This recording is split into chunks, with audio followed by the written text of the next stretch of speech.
జగిత్యాల జిల్లా ప్రధాన ఆసుపత్రిని కలెక్టర్ సత్యప్రసాద్ ఆకస్మిక తనిఖీ చేశారు. ఈ సందర్భంగా ఒకరిద్దరు వైద్యులు మినహా హాస్పిటల్ సూపరింటెండెంట్ ఇతర వైద్యులెవరూ లేకపోవడం పట్ల కలెక్టర్ ఆగ్రహం వ్యక్తం చేశారు. ముగ్గురు ఆర్ఎంఓలను గాను ఒక్కరే విధుల్లో ఉండడం ఏంటని ప్రశ్నించారు. డ్యూటీ చార్ట్, రోస్టర్, హాజరు పట్టికను పరిశీలించిన ఆయన వైద్యులు ఇతర సిబ్బంది తీరుపై ఫైర్ అయ్యారు.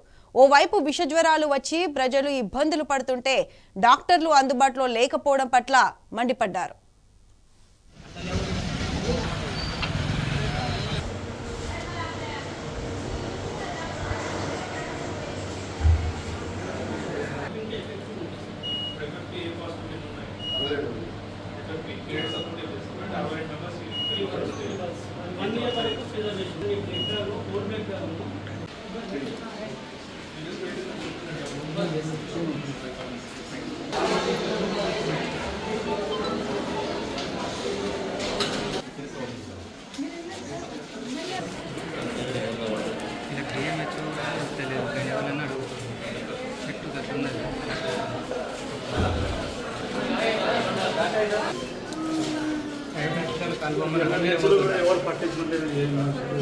ఎటు పోతురు అన్న మరి ఎటు పోతురు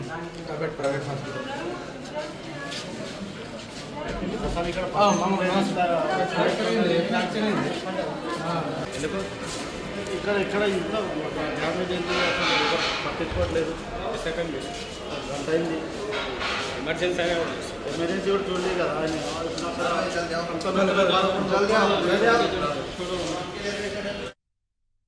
ఇదే అంశానికి సంబంధించి పూర్తి అప్డేట్స్ మా ప్రతినిధి సందీప్ అందిస్తారు. సందీప్, చెప్పండి. ప్రజలు విషజ్వరాలతో బాధపడుతుంటే ఆసుపత్రులలో డాక్టర్లు కూడా ఉండట్లేదు. గతంలో కేసీఆర్ ప్రభుత్వంలో మాజీ మంత్రి హరీష్ రావు సమక్షంలో డాక్టర్లు మరియు బస్తీ దవాఖానాలు అందుబాటులో ఉన్నాయి. ప్రస్తుతం సిచ్యువేషన్ ఇలా కనిపిస్తుంది. దీని గురించి ఏమంటారు? వాస్తవంగా గత 15 రోజులుగా జగిత్యాల జిల్లా మొత్తము జ్వర పీడితులే ఉన్నారు. జగిత్యాల జిల్లాలోని అనేక ప్రాంతాల్లో మెట్పల్లి కావచ్చు, కోరుట్ల, అలాగే జగిత్యాల పట్టణము, సారంగాపూర్, ధర్మపురి ప్రాంతాల్లో దాదాపు వేల సంఖ్యలో ఇప్పటి వరకు మనకున్న సమాచారం ప్రకారం దాదాపు 8,000 మంది ఇప్పటి వరకు ఓపీ అవుట్ పేషెంట్ కింద నమోదయ్యారు. అందులో ఇవన్నీ కూడా గవర్నమెంట్ హాస్పిటల్కి సంబంధించి. అయితే నిన్న కూడా దీనికి సంబంధించి పూర్తి స్థాయిలో చూడగా దాదాపు 176 మంది ఇప్పటి వరకు డెంగీ బాధితులు ఉన్నట్టు మనకు తెలుస్తోంది. కేవలం ఈ ప్రభుత్వ ఆసుపత్రులే. అయితే కలెక్టర్ ఆకస్మిక తనిఖీలు గ్రామ స్థాయిలో నిర్వహిస్తూ పారిశుద్ధ్యం పైన ప్రత్యేక దృష్టి సారిస్తున్నా కూడా అధికారుల తీరు, అలాగే కింది స్థాయి ప్రభుత్వ అధికారుల సిబ్బంది తీరు మాత్రం మారట్లేదు. ఇవాళ పూర్తి స్థాయిలో స్పష్టమైంది. ఎందుకంటే కలెక్టర్ గారు ఇవాళ సత్యప్రసాద్ కలెక్టర్ ఇవాళ 12 గంటల ప్రాంతంలో ఆకస్మికంగా ఈ ప్రధాన ఆసుపత్రి జగిత్యాల జిల్లాతో పాటు పక్కన ఉన్నటువంటి ఇతర పెద్దపల్లి, అలాగే మంచిర్యాల, ఆదిలాబాద్ జిల్లాలో కూడా తలవాణికంగా ఉన్నటువంటి ఈ ఆసుపత్రిని వాళ్ళ ఆకస్మిక తనిఖీ నిర్వహించారు. ఈ క్రమంలో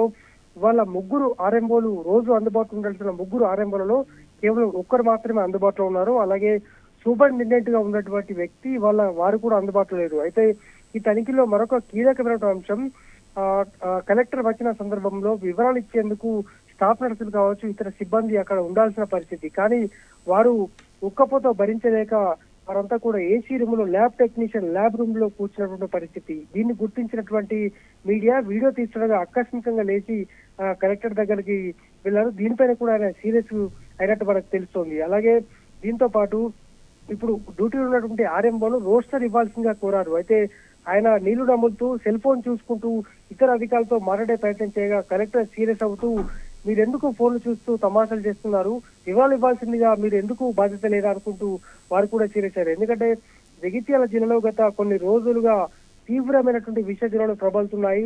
డెంగ్యూ జ్వరాలు గత నెలలోనే దాదాపు 176 నమోదయ్యాయి. ఈ నెలలో అయితే మరి ఎంతైందో అధికారిక లెక్కల ప్రకారం అయితే ఇప్పటి వరకు తెలియకపోయినప్పటికీ 200 దాటింది. ఇక ప్రైవేట్ ఆసుపత్రులు అదరం